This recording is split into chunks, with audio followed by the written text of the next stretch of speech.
I don't know whether this would be useful, but there were people that were dubbed outsiders. For whatever reason, they sought to spread the sterility virus. They were the reason the virus became a global scourge. But how they did it, or why, that I do not remember.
Did you bring the module?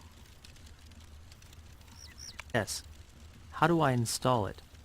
There should be a pipe inside the chest. A trachea. The air passes through it, so you need to connect the module to it somehow. All right.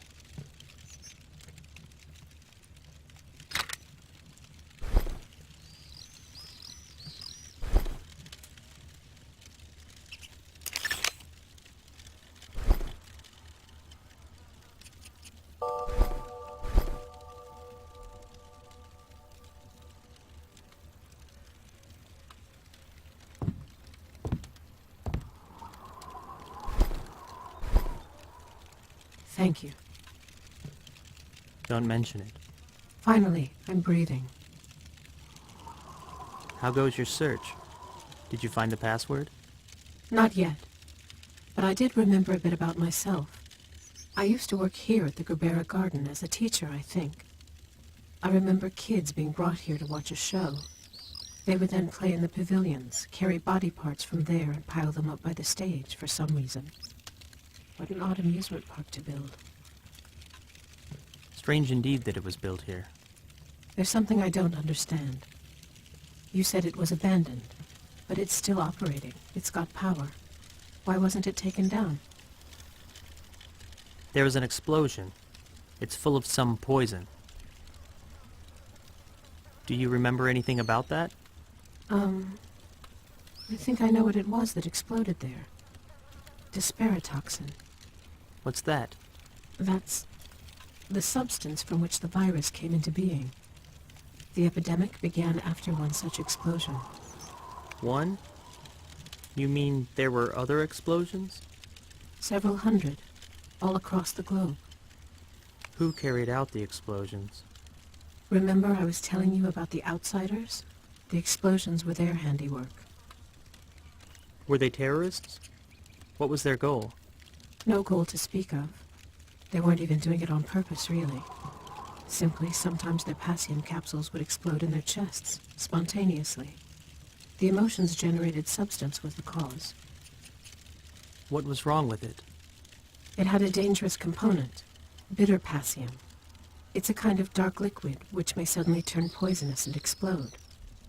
Those people were carrying a bomb in their chests. It wasn't their intention to massacre thousands of people and strip the entire race of the ability to procreate. But that's what happened. But how are they different from the others? Genetic defects. The more defects in the DNA, the more bitter the Passium becomes. Outsiders were at once pitied and feared. Nobody wanted to live next to a time bomb. Many outsiders left their hometowns. They didn't want to cause anyone trouble. So that's why they were called outsiders. They were called all sorts of things, including lower class and ugly people. I still remember the slogan, "Protect society from the emotions of ugly people." What an unexpected problem for society. But not the only problem. Living in an M body requires fuel, and fuel can only be obtained in exchange for sweet passium, provided you have it, which the outsiders did not. They were unwitting spongers. Spongers? They were issued poor heredity assistance from the Public Rescue Fund.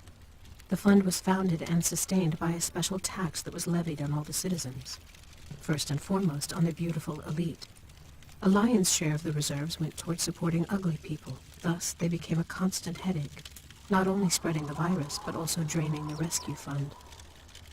Those ugly, poisonous spongers. It was their emotions that were poisonous. Uglies are dangerous merely by living and feeling, in that they deprive the rest of any hope of returning to the way things were. I remember all the heated debates, the frantic search for a solution. And did they find it? Yes, I think so. The committee proposed a hibernation program, putting the uglies to sleep. Come again? What kind of sleep? Deactivation. A voluntary shutdown, a temporary one until the virus is destroyed. And many of them agreed, realizing it was the best option they had. I don't know whether it helped or... Hold on. What? The password. I think I got the right one. Yes, I'm in. I see the files. Trying to find info on the employees. It should have my data as well. You've got strange eyesight. Why's that? You see virtual files. I wouldn't refuse regular eyesight either. It's all dark, but I can't figure out what's broken. This screen on your face. It's broken. It's called a look screen. And yes, it's damaged. Might there be a working one at the Gabera Garden? There probably is, but it won't recover my sight.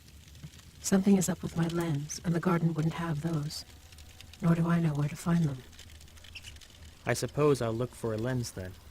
Where? In the field? There's nobody around. What was that? Don't know. I'll go check it out.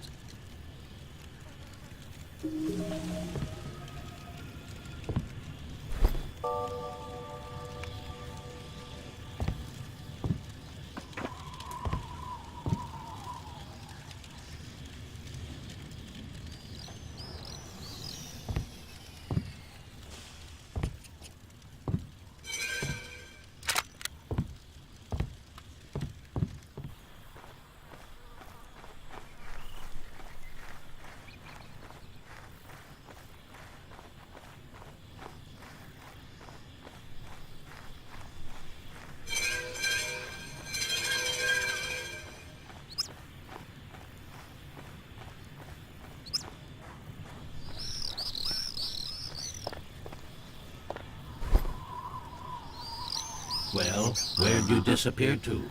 Listen, I found out how much they're paying. It's good money. Very good, actually. I'm going tomorrow. The procedure is simple. No pain and almost no damage. Sure, your brain is a little worse for wear while their patient recovers, but a job's a job, right? I might even quit the whole flower collecting business. But all that's still just castles in the sky. In the meantime, we've got phytocopies to sell. I got an order for you. So listen up. 2 red, 70 at the least. 1 orange. Sorry, I don't know what that means. Who are you? Enibish, I ain't got time to spare, so why are you wasting it? Tabaha is gonna get fired. I don't want to go back to getting shut down for 20 days in a month span. I lost my memory, Tabaha. What are phytocopies?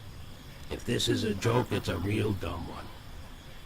Tell me what phytocopies are, and why we sell them. Cut the crap. What do you mean, why sell them? 'Cause people buy them. HQ goods are valuable. Somebody beautiful can license a copy of their DNA and sell it, which can then be used to make all sorts of stuff. Androids, flower vases, like the one on your table.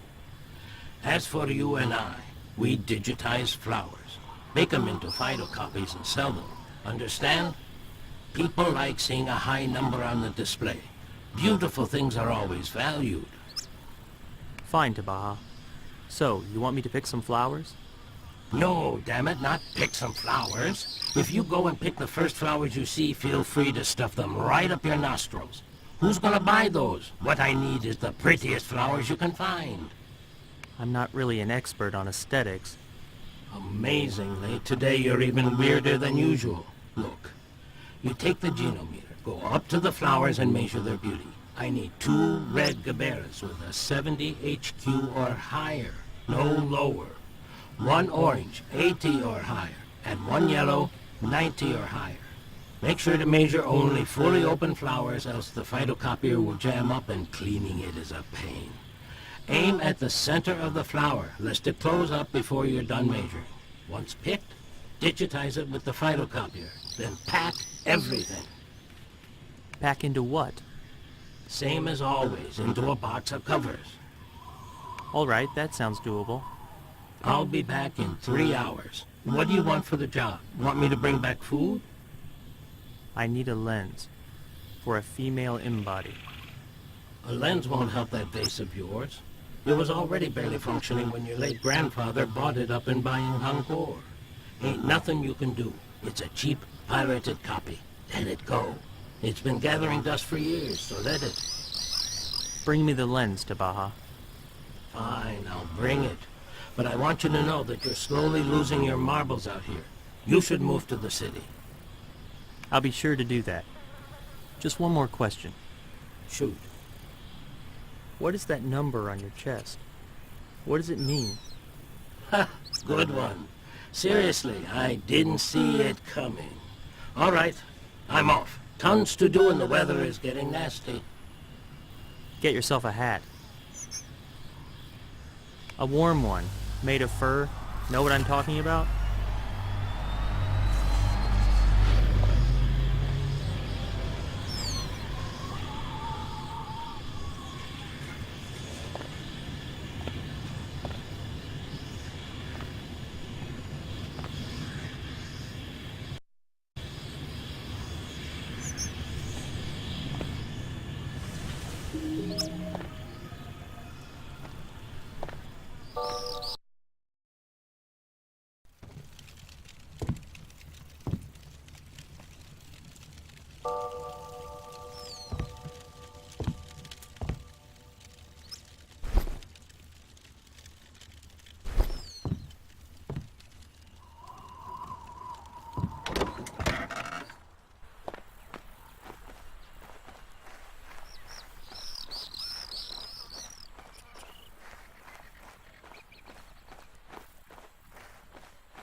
The number on the chest is a personal heredity quotient. Everybody's got one, yourself included. It represents the degree of purity of your DNA. In other words, it's your value to society.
You know, I was thinking...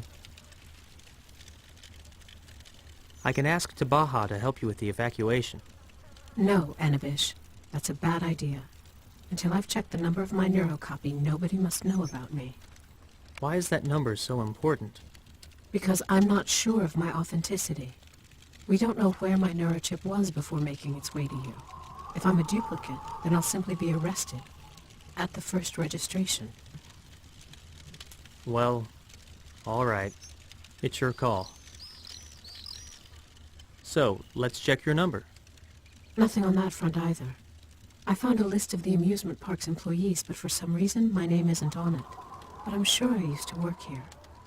I need more particulars about the park, anything at all. My memories are fragmented and don't tell me anything. But you remembered something, yes? Tell me. Well, I remember that all kids would undergo a transfer after the show. I don't know why. Undergo a what? A mirror transfer. That's what the procedure of transferring consciousness into a mechanical body is called. Meaning, the kids would leave the Gerbera garden in M bodies. Strange, isn't it? Doing a transfer at an amusement park. Strange is the word.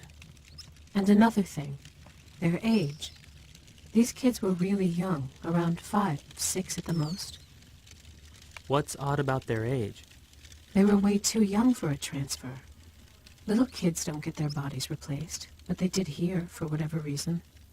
And I played some kind of role in it, only I don't remember what it was. Maybe you'll remember more once your sight is back. Maybe, if Tabaha makes good on his promise, and if there's a functioning look screen in the park. Tell me more about this device, the look screen. Do you mean its purpose? Yes. How does this screen provide sight? A look screen doesn't provide sight. Rather, it displays an image of eyes.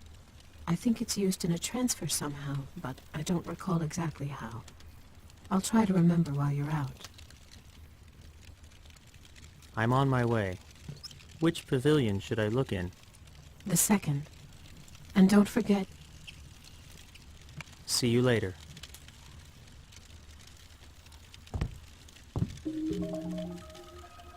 Did you bring what I asked? Not yet.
You wanted to know about the look screen. When you undergo a transfer, you put your palm over the palm of your future body and look into its eyes. It's like looking into a mirror. But this part is crucial. The transfer can't happen without it. Then you're immersed into a kind of peculiar state when you see yourself from the side. On a signal, you push off with your palm and a mirror appears between you. And then you're alone again, in your new body.